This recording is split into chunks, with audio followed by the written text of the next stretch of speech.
Atas petunjuk penyelamat kita dan menurut ajaran ilahi, maka beranilah kita bernyanyi. Bapa kami yang ada di surga, dimuliakanlah namamu. Saudara-saudara terkasih, selamat pagi, salam jumpa lagi dalam Sabda Siap Saji Rabu 17 November 2021, di mana kita memperingati Santa Elizabeth dari Hungaria, seorang biarawati. Marilah kita berdoa. Salam Bapa, Putra, dan Roh Kudus. Amin. Allah Bapa para yatim piatu, Santa Elizabeth melihat dan menghormati Kristus dalam diri kaum miskin. Semoga karena doanya kami pun melayani orang malang dan papa dengan cinta kasih sejati. Demi Yesus Kristus Putramu dan Pengantara kami yang hidup kini dan sepanjang masa. Amin. Tuhan bersamamu dan bersama rohmu. Inilah Injil Yesus Kristus menurut Lukas. Dimuliakanlah Tuhan.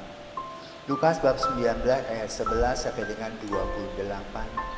Pada waktu Yesus sudah dekat Yerusalem, orang menyangka bahwa kerajaan Allah akan segera nampak.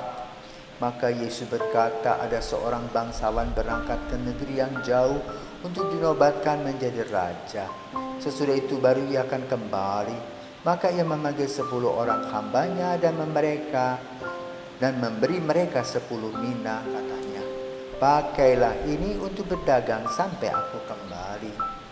Akan tetapi orang-orang sebangsanya membenci dia, lalu mengirimkan utusan menyusul dia untuk mengatakan, kami tidak mau orang ini menjadi raja atas kami. Dan terjadilah ketika ia kembali, setelah dinobatkan menjadi raja, ia menyuruh memanggil hamba-hambanya yang telah diberinya uang itu untuk mengetahui berapa hasil dagang mereka masing-masing.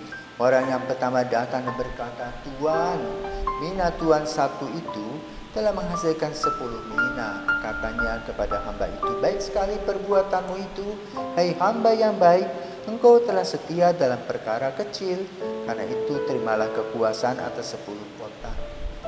Datanglah yang kedua dan berkata, Tuan, mina Tuan telah menghasilkan 5 mina. Katanya kepada orang kedua itu, dan engkau kuasai dah 5 kota. Dan hamba yang ketiga datang dan berkata, Tuan, inilah mina Tuan, aku telah menyimpannya dalam sapu tangan. Sebab aku takut akan Tuan, karena Tuan adalah manusia yang keras. Tuan mengambil apa yang tidak pernah Tuan taruh, dan Tuan menuai apa yang Tuan tidak tabur. Kata bangsawan itu, hai hamba yang jahat, aku akan menghakimi engkau menurut perkataanmu sendiri. Kau sudah tahu aku ini orang yang keras. Aku mengambil apa yang tidak pernah kutaruh dan menuai apa yang tidak kutabur. Jika demikian, mengapa uangku tidak kau berikan kepada orang yang menjalankan uang? Maka sekembaliku aku dapat mengambilnya serta dengan bunganya. Lalu katanya kepada orang-orang yang berada di situ, ambillah mina yang satu itu dan berikanlah kepada orang yang mempunyai 10 mina. Kata mereka kepadanya, Tuan, dia sudah mempunyai 10 mina. Dan menjawab, aku berkata kepadamu, setiap orang yang mempunyai dia akan diberi, tetapi siapa yang tidak mempunyai daripadanya akan diambil juga yang ada padanya. Akan tetapi semua seteruku ini yang tidak suka aku menjadi rajanya, bawalah mereka kemari dan bunuhlah mereka di depan mataku. Setelah mengatakan semuanya itu, Yesus mendahului mereka dan meneruskan perjalanannya ke Yerusalem. Demikianlah sabda Tuhan. Terpujilah Kristus. Elizabeth dari Hungaria adalah seorang wanita yang berasal dari sebuah kastil di Hungaria, yang lahir pada tahun 1207. Ia merupakan putri Raja Andreas II dari Hungaria dan Gertrud.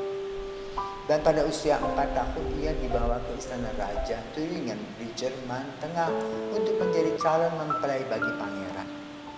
Jadi dulu ada istilahnya namanya kawin gantung, ya, antara keluarga. Nah itu terbukti dalam diri Elizabeth dari Hungaria. Ketika berusia 14 tahun, dia dinikahkan dengan Raja Louis, penguasa Thuringia. Elizabeth, seorang mempelai yang cantik, lalu masuk dalam istana dan mengikuti tata aturan istana. Semuanya serba cantik, duduknya elegan, makannya juga hebat. Tapi dia itu mempunyai hati yang luar biasa.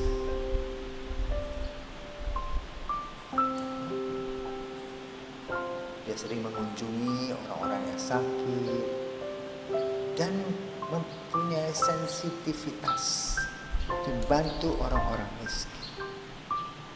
Namun sayang, di istana itu dia punya mertua yang galak. Maka dia kan mempunyai baju panjang. Namanya sekarang kalau maksi yang kedodoran istilahnya, berlapis-lapis dan pokoknya kalau jalan itu penuh dengan gerakan kain-kain itu.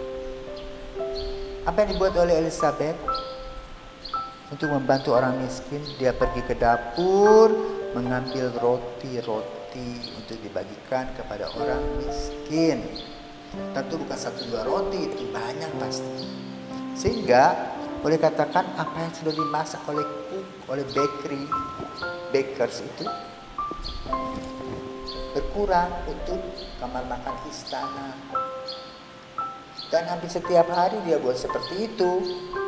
Maka tentu bagian rumah tangga lapor kepada mertua. Jengkellah mertua itu.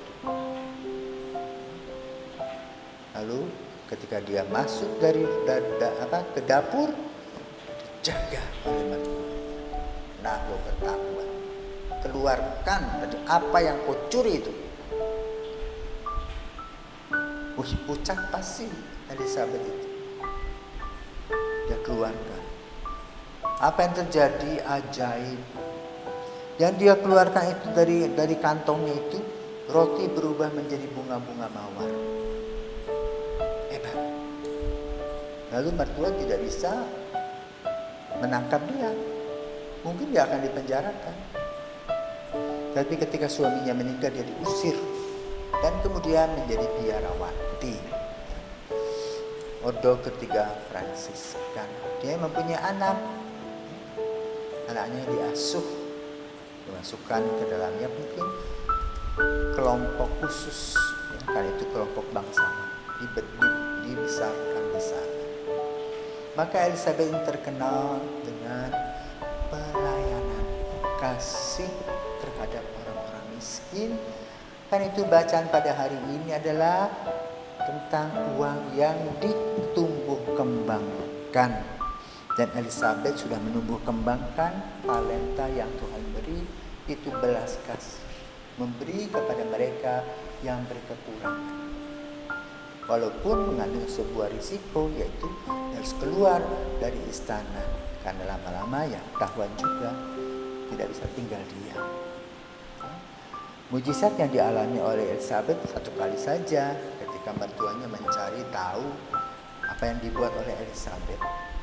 Tapi sesudah itu ya perbuatan dia yang positif tadi lama-lama tercium baunya. Maka lalu orang keluarga besar dari kerajaan ini membuat satu aturan bagaimana Elizabeth ini harus berangkat dari istana. Tetapi dalam usia yang relatif muda, dia menikah. Dalam usia berapa? 24 tahun. Jadi hidupnya 14 tahun menikah, 24 tahun meninggal. Jadi selama 10 tahun itulah dia berkiprah melayani Kristus dengan caranya. Maka Elizabeth biasa dipakai menjadi